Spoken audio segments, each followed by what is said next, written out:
O ministro Alexandre de Moraes, do STF, prorrogou o inquérito das milícias digitais, aberto sob a justificativa de apurar a existência de milícias digitais antidemocráticas e seu financiamento pela 11ª vez. Instaurada em julho de 2021, a investigação terá mais 180 dias para ser concluída. A última prorrogação havia sido determinada em março.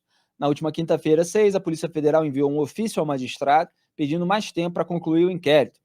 Ao estender o prazo, Moraes afirmou que a medida é necessária para o prosseguimento das investigações com a realização das diligências ainda pendentes, mesma justificativa dada em março.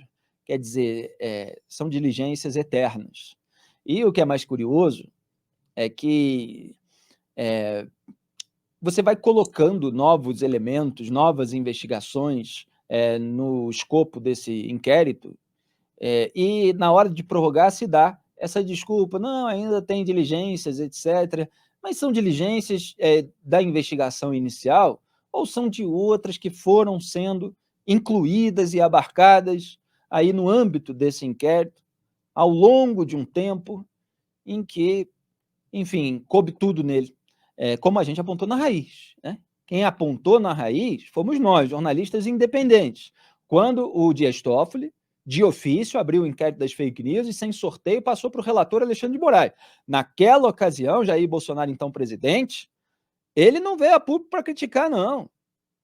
O André Mendonça, que ele colocou como advogado-geral da União primeiro, depois ministro, depois AGU de novo, depois premiou com vaga no STF, defendeu a abertura do inquérito das fake news. E o Bolsonaro saiu em defesa do André Mendonça por ter defendendo ele próprio, o direito,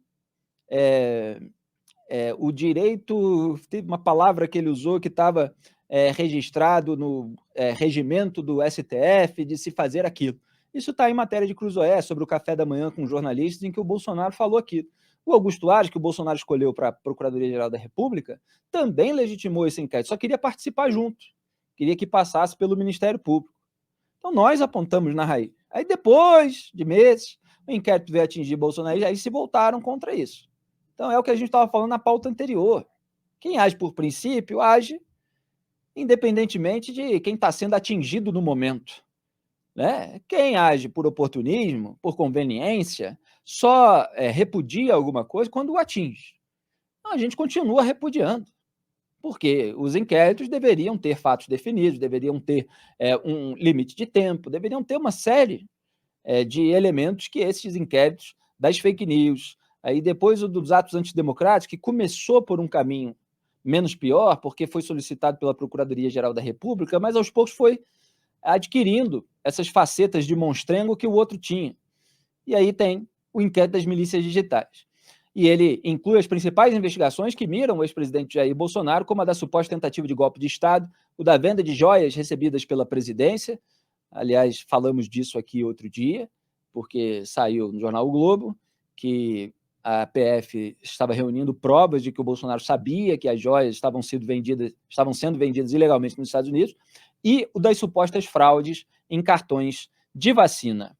Carlos Graeb, é o inquérito onde cabe tudo por tempo indeterminado.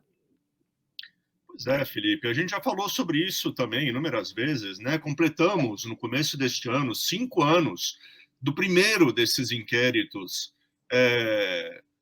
Foi aberto já no primeiro ano do governo Bolsonaro. Eles atravessaram o governo Bolsonaro inteiro, o primeiro ano do governo Lula, e agora estamos em meados do segundo ano do governo Lula, sem sinal de que vá haver um final para isso. Pelo contrário, nova extensão por 6 meses. Ou seja, uma sinalização de que até o final de 2024 estaremos ainda às voltas com os inquéritos das fake news, dos atos antidemocráticos, das milícias digitais, enfim. Isso é uma anomalia jurídica, né? É um escândalo do ponto de vista jurídico, e é óbvio que tem uma conotação política muito ruim, porque já faz tempo que esses inquéritos começaram a aparecer uma ferramenta de pressão política do STF contra os seus E aí já é também uma maluquice que a gente seja obrigado a usar essa palavra na nossa discussão, né, cotidiana. Mas é uma ferramenta de pressão do STF contra os seus adversários, contra aqueles que ele enxerga como inimigos. Tribunal, ainda mais tribunal constitucional, superior, não deveria ter inimigos numa democracia. Tudo bem, vamos dizer que não foram os ministros que começaram com isso. Foi o Bolsonaro, o Jair Bolsonaro, que, em grande medida, resolveu fazer do STF um alvo para o seu discurso político, um alvo para a sua campanha, também ela muito intensa e muito duradoura, né, de deslegitimação das instituições. Agora, os ministros do STF entraram nesse jogo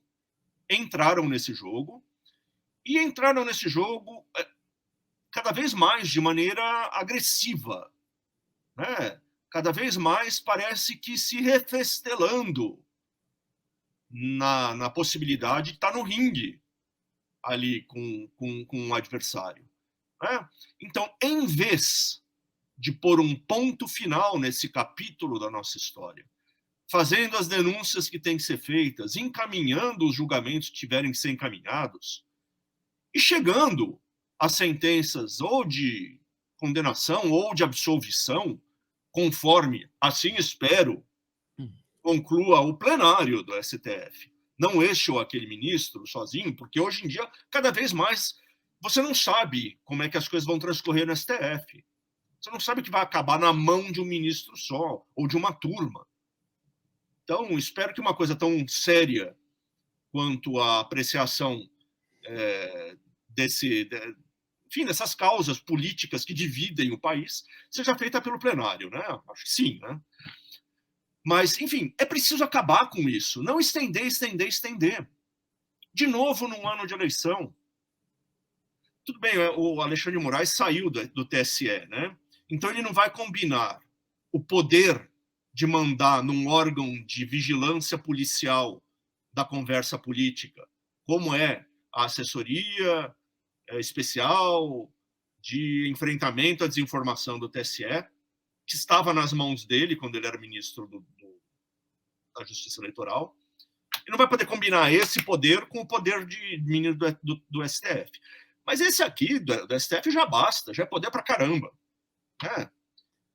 E tá aí. Esse é o ponto, Graeb, esse é um ponto. O que se nota pelas sucessivas prorrogações, pelos sucessivos prolongamentos desses inquéritos, é o desejo do Alexandre de Moraes de reter poder para si. Sim. Quer dizer, caso esses inquéritos sejam arquivados, sejam extintos, o Moraes, como indivíduo, relator desses inquéritos, ele perde poder.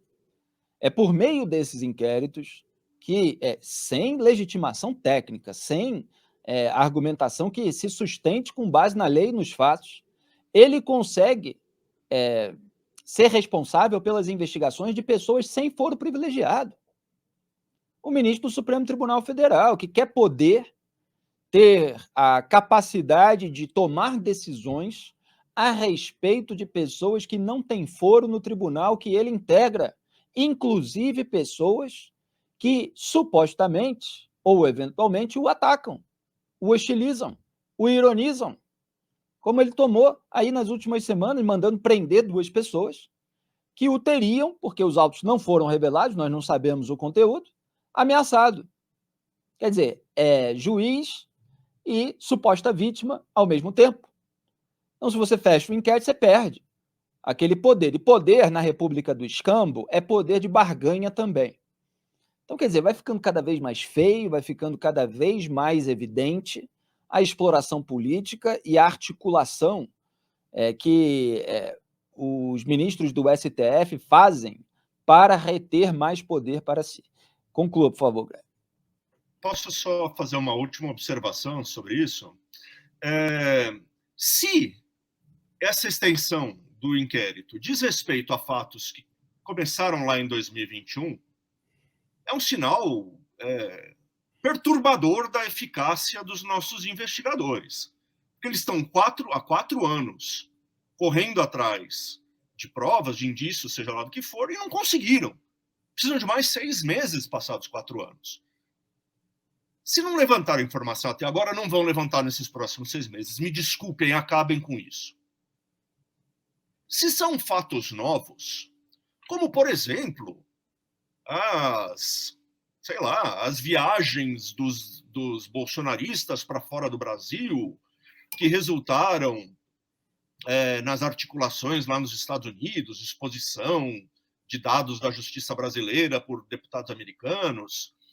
Se for uma coisa desse tipo, é preciso que seja dito pelo STF e que se possa avaliar a correção de você enfiar esses novos acontecimentos nos mesmos inquéritos que já estavam abertos.